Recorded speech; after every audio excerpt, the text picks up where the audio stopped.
आइए एक्सरसाइज 10.2 में question number 13 solve करते हैं। पहले इस क्वेश्चन को समझते हैं। इस क्वेश्चन में हमें प्रूफ करना है कि सर्कल के परिगत बनी क्वाड्रिलेटरल की आमने सामने की साइड सेंटर पे सप्लीमेंट्री एंगल बनाती है। आइए इस क्वेश्चन का सॉल्यूशन करते हैं। सबसे पहले इस क्वेश्चन के लिए हम एक फिगर ड्रॉ करेंगे। Let ABCD is a quadrilateral circumscribing the circle which center O and the quadrilateral ABCD touches the circle at P, Q, R and S point. Let us join the vertices of quadrilateral to the circle center. हमने ABCD को एक quadrilateral मान लिया है जो कि एक circle के परिगत बना हुआ है। सर्कल का सेंटर O है और ABCD क्वाड्रिलेटरल सर्कल को PQRS पॉइंट पर टच कर रहा है। अब हम क्वाड्रिलेटरल के हर एक वर्टेक्सेस को सर्कल के सेंटर से ज्वाइन करा देते हैं। ये OD ज्वाइन हो गया। अब हम OC को ज्वाइन करा देते हैं। इसे हम एंगल 1 मान लेते हैं, यहाँ एंगल 2, यहाँ एंगल 3, 4, 5, 6, 7, 8। हमने हर एक एंगल को एक नंबर से रिप्रेजेंट कर दिया है। नाउ अब हम ट्रायंगल SOD और ROD को सिमिलर प्रूफ करेंगे। In triangle SOD and triangle ROD, OD is equal to OD common side, OS is equal to OR radius of same circle और DR is equal to DS tangent lines from point D।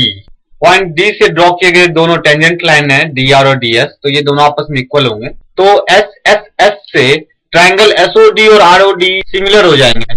Triangle SOD similar to triangle ROD by SSS theorem, यानी side side side theorem. जब हमने triangle SOD और ROD को similar proof कर दिया है तो एंगल 1 और एंगल 2 भी आपस में इक्वल होंगे। इनके कॉरस्पॉन्डिंग साइड आपस में इक्वल है और ये सिमिलर प्रूफ हो चुका है, तो इनके कॉरस्पॉन्डिंग एंगल भी इक्वल होंगे। Hence angle 1 is equal to angle 2। इसे हम इक्वेशन फर्स्ट मान लेते हैं। अब ट्रायंगल SOA और POA में, in triangle SOA and triangle POA, SOA और POA में OA साइड कॉमन है, OS और OP रेडियस है। OA is equal to OA common side, OS is equal to OP radius, AP is equal to AS tangent lines from point A। Hence triangle SOA similar to triangle POA by SSS side side side theorem. जब किसी triangle के तीनों corresponding side equal होते हैं तो वो दोनों triangle similar होते हैं। ये साइड साइड साइड थ्योरम है। Therefore angle 3 is equal to angle 4। इसे हम इक्वेशन 2 मान लेते हैं। सिमिलरली इसी तरह हम ट्रायंगल POB और QOB को सिमिलर प्रूफ करके एंगल 5 और 6 को भी इक्वल प्रूफ कर सकते हैं। इसे हम इक्वेशन 3 मान लेते हैं और ट्रायंगल QOC और ROC को सिमिलर प्रूफ करके angle 7 is equal to angle 8 का रिलेशन प्राप्त कर सकते हैं। Angle 7 is equal to angle 8। इसे हम इक्वेशन 4 मान लेते हैं। अब हम जानते हैं कि सर्कल के सेंटर पर बने टोटल एंगल 360 होता है, यानी एंगल 1, 2, 3, 4, 5, 6, 7, 8 इन सारे एंगल का सम 360 डिग्री होगा।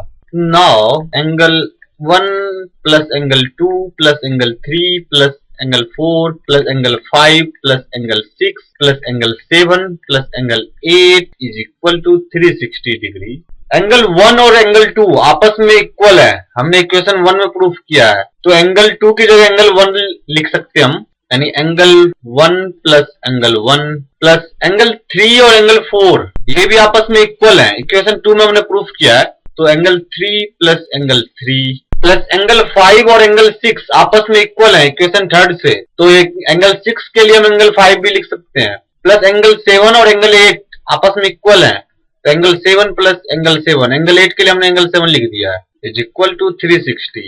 That is 2 into angle A plus 2 into angle 3 plus 2 into angle 5 plus 2 into angle 7 is equal to 360।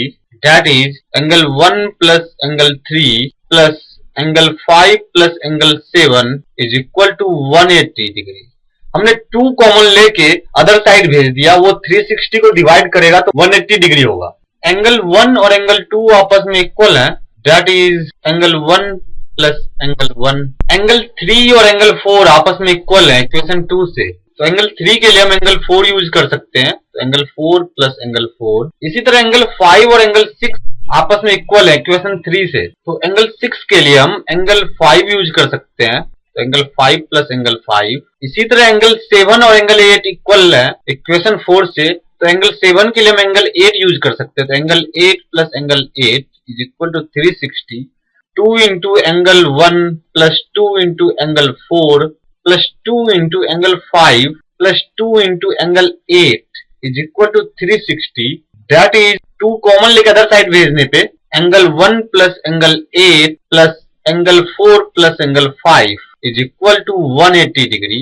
Angle 1 plus angle 8 को हम एंगल COD लिख सकते हैं, that is angle COD plus angle 4 plus angle 5 को हम angle AOB लिख सकते हैं, plus angle AOB is equal to 180 degree.